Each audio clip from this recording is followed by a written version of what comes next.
صلی علی رسول الکریم وعلی آلہ وصحابہ اجمعین اما بعد اعوذ باللہ من الشیطان الرجیم بسم اللہ الرحمن الرحیم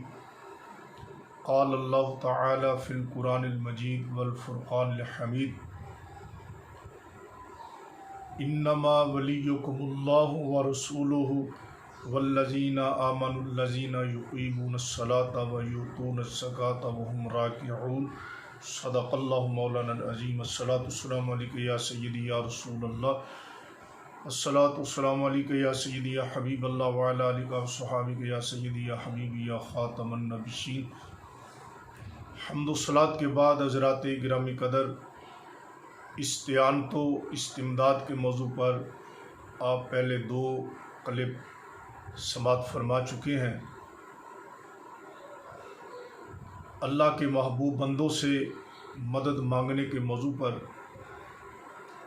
مخالفین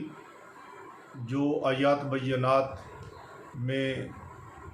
معنوی تعریف کر کے لوگوں کو ورغلاتے ہیں، ان کے جوابات پہلے آپ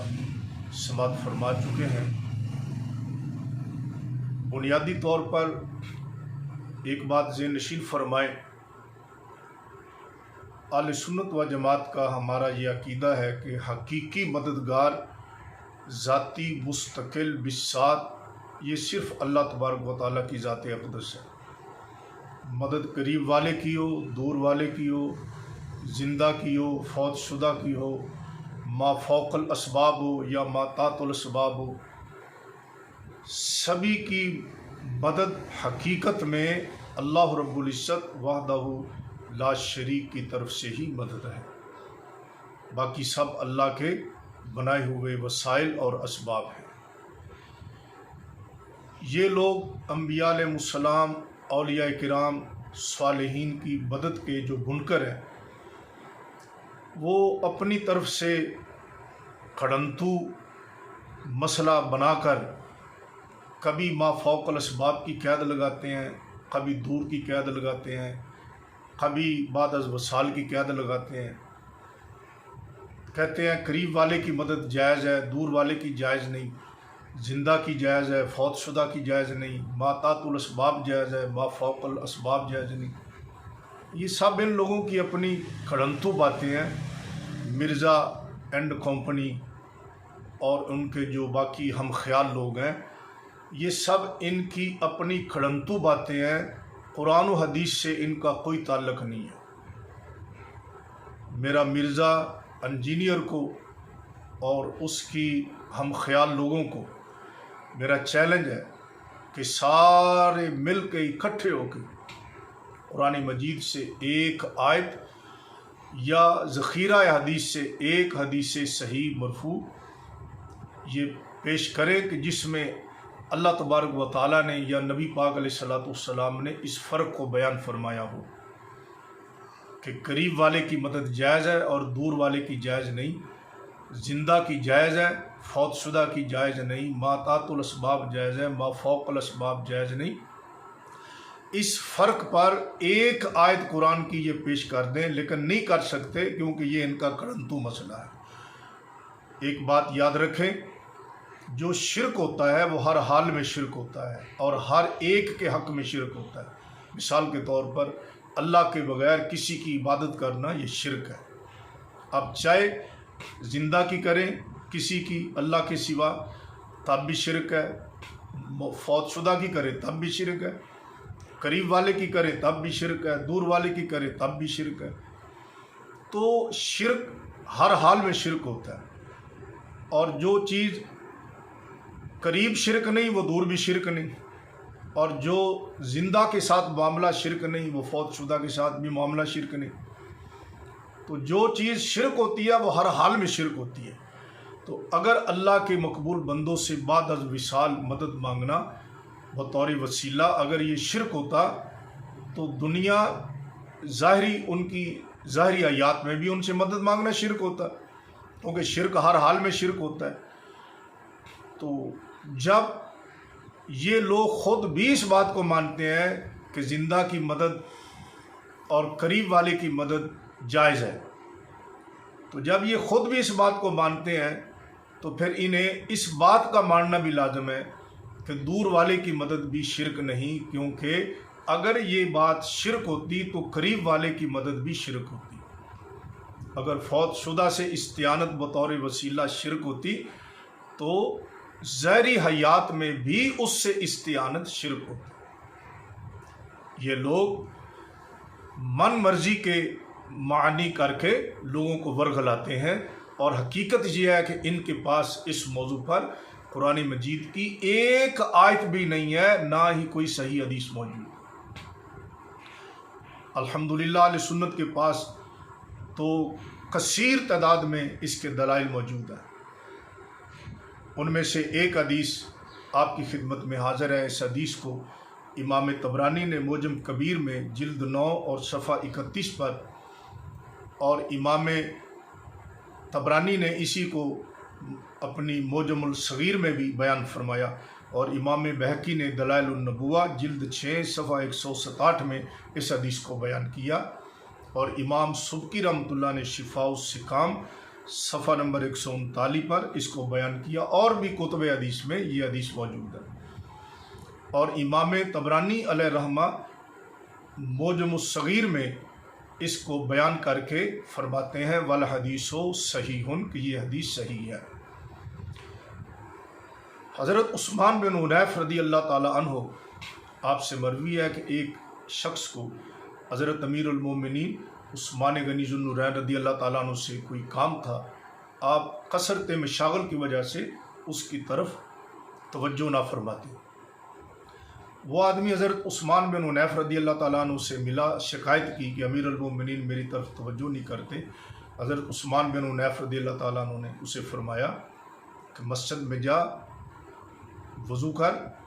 2 رکعت نماز پڑھ، پھر یہ دعا مانگ،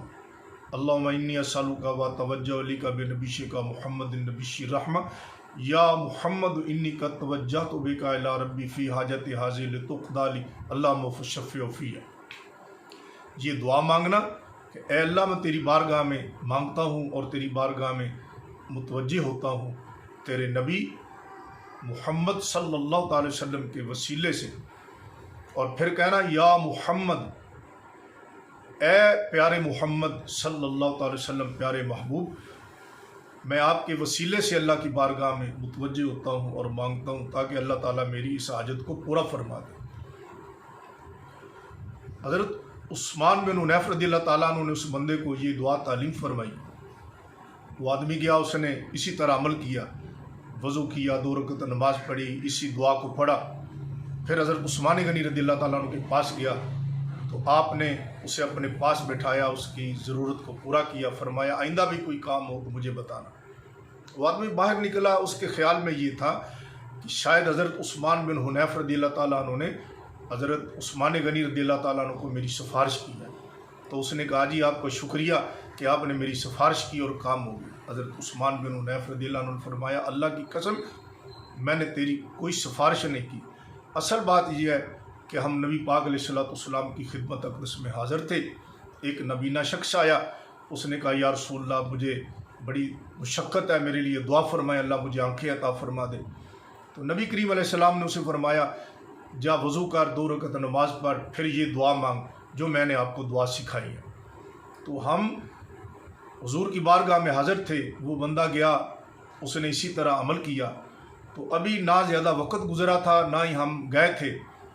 تو وہ شخص یہ دعا پڑھ کر آیا تو اس کی آنکھیں وہ نور سے چمک رہی تھی، ایسے تھا جیسے کبھی اسے تکلیف تھی ہی نہیں۔ اب دیکھیے یہ واقعہ حضرت عثمان غنی ذو النورین رضی اللہ تعالیٰ عنہ کے دور خلافت کا ہے،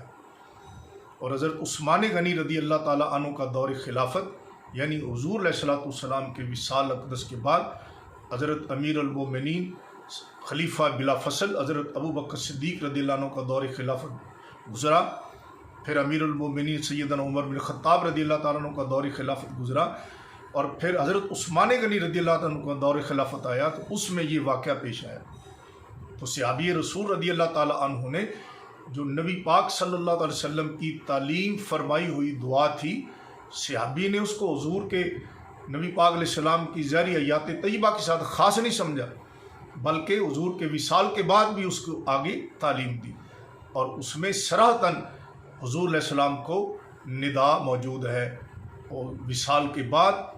یا محمد ندا موجود ہے۔ معلوم ہوا وصال کے بعد بھی آپ صلی اللہ علیہ وسلم کو ندا کرنا یہ صحابہ کرام کا طریقہ تھا، اور اگر یہ شرک ہوتا معاذ اللہ تو صحابہ کرام رضی اللہ تعالیٰ عنہ مجمعین آگے اس کی تعلیم نہ دیتے۔ اور امام طبرانی معجم صغیر میں فرماتے ہیں والحدیث صحیح، کہ یہ حدیث صحیح ہے۔ اسی طرح حضرت سیدنا امیر المومنین عمر بن خطاب فاروق اعظم رضی اللہ تعالیٰ عنہ، آپ کا دور خلافت تھا، اور آپ کے دور خلافت میں قحط سالی ہوئی، اور اس حدیث کو امام بخاری اور مسلم کے شیخ امام ابن ابی شیبہ نے اپنے مصنف میں صحیح سند کے ساتھ اس کو ذکر فرمایا ہے، اور ابن حجر عسقلانی رحمۃ اللہ علیہ اس کی سند کے بارے میں فتح الباری جلد نمبر 2 صفحہ نمبر 495 میں فرماتے ہیں بسند صحیح، کہ اس کی سند صحیح ہے۔ اور علامہ ابن کثیر نے البدایہ والنہایہ جلد نمبر 7 صفحہ نمبر 195 مطبوعہ نفیس اکیڈمی، ابن کثیر علیہ رحمہ بھی کہتے ہیں اسنادہ صحیح، کہ اس کی سند صحیح ہے۔ اور اس روایت کو امام ابن ابی شیبہ نے مصنف میں بیان کیا،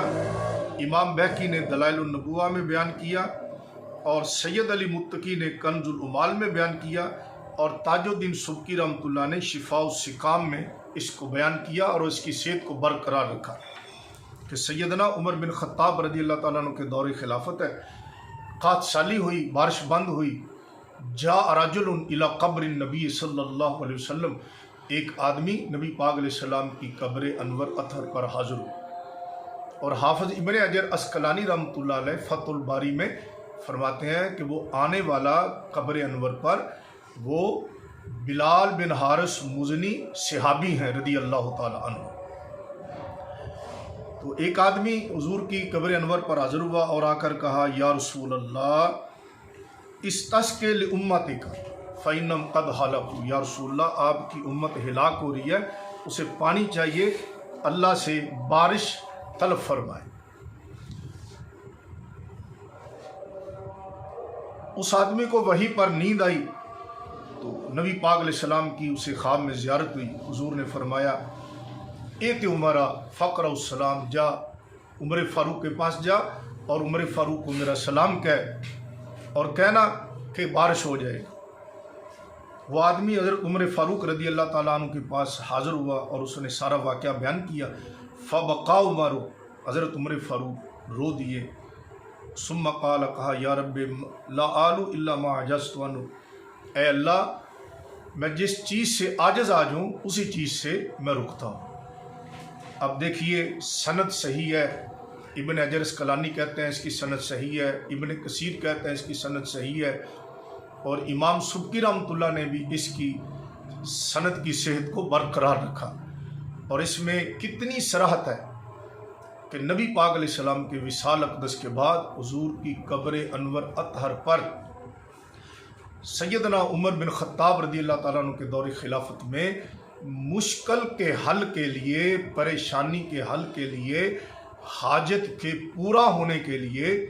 صحابی رسول حافظ ابن حجر عسقلانی کے بقول کہ صحابی رسول حضرت بلال بن حارث مزنی رضی اللہ تعالیٰ عنہ نبی پاک علیہ السلام کی خدمت اقدس میں مزار اقدس پر حاضر ہوئے، ندا بھی کی یا رسول اللہ کہا، اور طلب دعا کا اظہار بھی کیا، حضور سے مانگا بھی کہ یا رسول اللہ آپ اللہ سے ہمیں بارش لے کر دیں۔ معلوم ہوا کہ وصال اقدس کے بعد حضور علیہ السلام سے مدد طلب کرنا، یا رسول اللہ پکارنا حاجات کے پورا ہونے کے لیے، تو یہ صحابہ کرام رضوان اللہ علیہ اجمعین میں بڑا مشہور و معروف تھا۔ تو اگر وصال اقدس کے بعد یہ جائز نہ ہوتا، یہ کام معاذ اللہ شرک ہوتا، تو حضرت عمر فاروق رضی اللہ تعالیٰ عنہ اس بندے کو چھڑک دیتے اور اسے دوبارہ کلمہ پڑھنے کی تلقین فرماتے کہ تو نے یہ کام بڑا غلط کیا ہے اور تجھے اس سے توبہ کرنی چاہیے تھی۔ لیکن حضرت عمر فاروق رضی اللہ تعالیٰ عنہ جیسے جن کے سائے سے بھی شیطان ڈرتا ہے، جو خلیفہ راشد ہے، جن پر اسلام کو ناز ہے، انہوں نے اس بارے میں کسی طرح کی بھی ان کی کوئی غلطی نہیں فرمائی۔ اسی طرح علامہ ابن کثیر رحمۃ اللہ نے البدایہ والنہایہ میں یہ روایت بیان کی کہ جنگ یمامہ جو نبی پاک علیہ السلام کے وصال اقدس کے بعد امیر المومنین خلیفہ بلا فصل سیدنا ابو بکر صدیق رضی اللہ تعالیٰ عنہ کے دور خلافت میں جنگ واقع ہوئی۔ یمن میں جو مسیلمہ قذاب، جس نے نبی پاک علیہ السلام کے بعد نبوت کا جھوٹا دعویٰ کیا تھا، اس قذاب کے ساتھ لشکر اسلام جو کم و بیش 20,000 یا 22,000 کا اہل اسلام کا لشکر تھا، تو اس کے ساتھ جنگ میں مصروف تھے۔ ابن کثیر رحمۃ اللہ علیہ البدایہ والنہایہ جلد نمبر 6 صفحہ نمبر 1176 مطبوعہ نفیس اکیڈمی، اس جنگ کا حال بیان کرتے ہوئے کہتے ہیں کہ پھر آپ نے یعنی حضرت خالد بن ولید رضی اللہ تعالیٰ عنہ نے مسلمانوں کے نشان امتیاز سے پکارا، اور ان دنوں ان کا نشان امتیاز یا محمدہ تھا، اور جو کوئی بھی آپ کے مقابلے میں آتا آپ اسے قتل کر دیتے، اور جو چیز بھی آپ کے سامنے آتی فنا کر دیتے۔ آپ دیکھیے اس کو بیان کرنے والا کوئی جاہل نہیں ہے، ابن کثیر ہے، جس کو حدیث اور تفسیر میں مخالفین خود مانتے ہیں کہ انہیں ید طولہ کی حیثیت حاصل ہے، وہ اسماء الرجال کے امام مانے جاتے ہیں، اور وہ علوم متداولہ کے باحر العلوم شمار کیے جاتے ہیں ان مخالفین کے نزدیک۔ تو جب ایک حدیث کا ماہر، اسماء الرجال کا ماہر اس کو بیان کر رہا ہے تو پھر آپ کیوں نہیں مانتے اس کو کہ صحابہ کرام وصال نبی پاک علیہ السلام کے وصال اقدس کے بعد مدینہ سے دور، مدینہ المنورہ سے دور یمن کے علاقے میں، صنعاء کے علاقے میں منکرین سے، اسلام کے دشمنوں سے، مسیلمہ قذاب لعین سے جنگ کر رہے تھے، گردنیں کٹانے کا وقت تھا، اور عین وقت شہادت میں وہ حضور کو پکار رہے تھے یا محمدہ صلی اللہ تعالی وسلم، اور یہ مسلمانوں کا نشان امتیاز تھا۔